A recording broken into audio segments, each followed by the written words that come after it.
Comme pour le MotoGP, on va parler des rookies en F1 cette saison, du moins du seul sur la grille. Et vous savez sans doute de qui il s'agit parce que son arrivée dans la catégorie reine a fait tant parler et a fait tant de bruit, c'est Guan Yu Zhou, vous l'avez aussi vu dans le titre. Il a 22 ans, pilote Alfa Romeo numéro 24 et surtout le premier pilote chinois en Formule 1. Dans cette vidéo, on va revenir sur son parcours.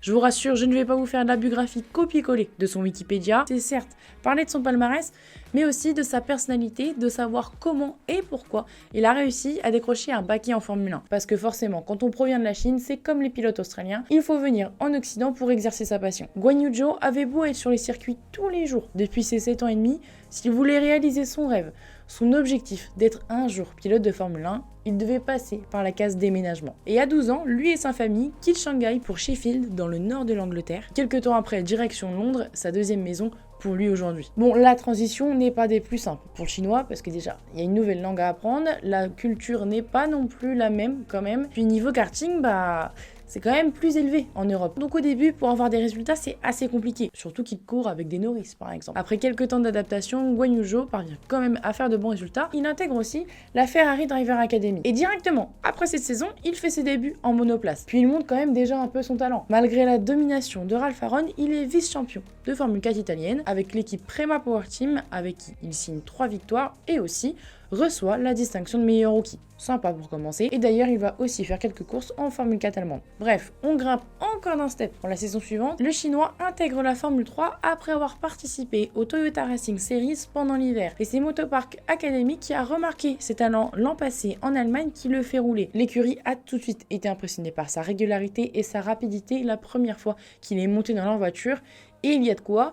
Première course, premier podium. Bon, ce n'est pas aussi régulier toute la saison. S'il monte une deuxième fois sur la dernière marche du podium en Hongrie, il termine 13e quand même du championnat et derrière ses coéquipiers. 2017, retour chez Prema Power Team. Là déjà, le pilote est plus régulier, plus constant, a de meilleures positions et surtout signe 5 podiums. Il termine 8e au championnat. On passe un peu vite, c'est plus intéressant après parce que la saison suivante, il remporte d'entrée de jeu le premier Grand Prix de la saison à Pau. Et rebelote en Allemagne quelques mois plus tard. Il a pas mal de podiums aussi cette année, mais surtout un double changement dans sa vie à la fin de cette saison. Petit 1, Guan Yu Zhou quitte la Ferrari Driver Academy pour rejoindre la Renault Sport Academy où il devient pilote de développement pour la F1. Son objectif d'être le premier pilote chinois de Formule 1 ne se rapprocherait-il pas un peu? Cela lui permet de mieux comprendre l'environnement de la catégorie, l'équipe, le personnel, les sponsors. On va en parler des sponsors, je vous rassure. Enfin bref, ce package l'aide grandement pour le petit 2 qui est son arrivée en Formule 2. Ça rime. C'est le même mot. On est en 2019 au cas où pour pas vous perdre dans les dates. Donc il pilote pour Univirtuosi Racing, anciennement Russian Time, et le pilote impressionne pas mal cette saison. Pour sa première année en Formule 2, il monte à 5 reprises sur le podium et signe d'ailleurs la pole position à Silverstone. Aucun Chinois ne l'avait fait encore. Et il faut le dire, ses performances titillent même parfois son coéquipier Luca Giotto, qui se bat pour le titre contre Nick De Vries, qui sera sacré d'ailleurs, et Nicolas Latifi. Avec sa 7e place au championnat, Zhou reçoit le prix du meilleur rookie de cette année, plus précisément le prix Antoine Hubert, qui est tragiquement décédé le 31 août à Spa-Francorchamps. De la même académie, ils étaient rivaux sur la piste pour ce titre de rookie, mais surtout et aussi amis dans la vraie vie. En 2020, après avoir passé beaucoup de temps sur le simulateur, Renault est satisfait de ses progrès et le Chinois devient leur pilote d'essai. Et du coup, il touche un peu plus son objectif de Formule 1. Ce poste d'essai lui permet d'en apprendre davantage et surtout d'être beaucoup plus présent sur les circuits, d'autant plus que Guan Yu Zhou est un prétendant au titre. Puis là encore, il démarre très bien la saison avec une pole position d'entrée de jeu. Il enchaîne les podiums en Autriche, Espagne, Belgique et d'autres pays, puis remporte sa première course dans la catégorie, du moins sa demi-course si je puis dire. La course sprint à Sochi n'a pas duré très longtemps, elle n'a duré que 8 tours parce qu'elle a dû être interrompue après un gros crash entre Jack Aitken et son coéquipier Luca Giotto. La moitié des points sont attribués et au final, il termine la saison à la 6e position. Et en 2021, il a tout approuvé. Parce que c'est sa 3e saison en Formule 2 et qu'on attend de lui des preuves pour pouvoir le faire monter en Formule 1. Alors justement, il part gagner la Formule 3 asiatique pendant l'hiver, ce qui ajoute des points à sa super licence. Et son objectif est clair pour cette saison, le titre. Selon lui, la clé pour arriver en Formule 1. Alors il remporte des courses à Bahreïn, Monaco, Silverstone, sur le circuit de Yas Marina et pas des demi-courses cette fois, des podiums aussi en Azerbaïdjan, en Italie, aux Émirats Arabes Unis. Il lutte avec Schwarzman et Piastri pour le titre, mais il y a un autre problème là-dedans, c'est qu'en F1 c'est complètement bouché, il n'y a pas de place, il n'y a pas de baquet. En plus de ça, Oscar Piastri fait aussi partie de l'Alpine Academy, puis chez Alpine, Ocon et Alonso ont leur contrat. Donc il n'y a vraiment pas de place de ce côté-là. C'est un moment on a cru que ça allait être chez Williams, c'est en fait chez Alfa Romeo qu'une place s'est libérée. Et c'est lui, Guan Yu Zhou, qui l'a obtenu, qui devient donc le premier pilote chinois en Formule 1.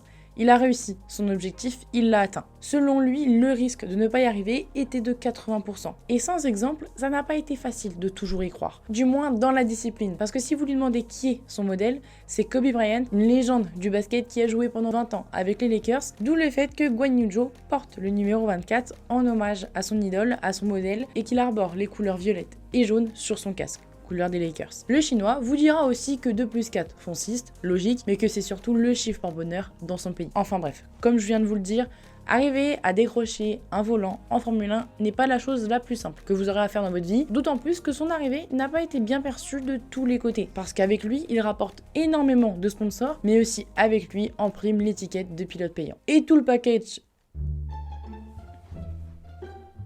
Qu'est-ce qui s'est passé là? On pouvait éviter d'être...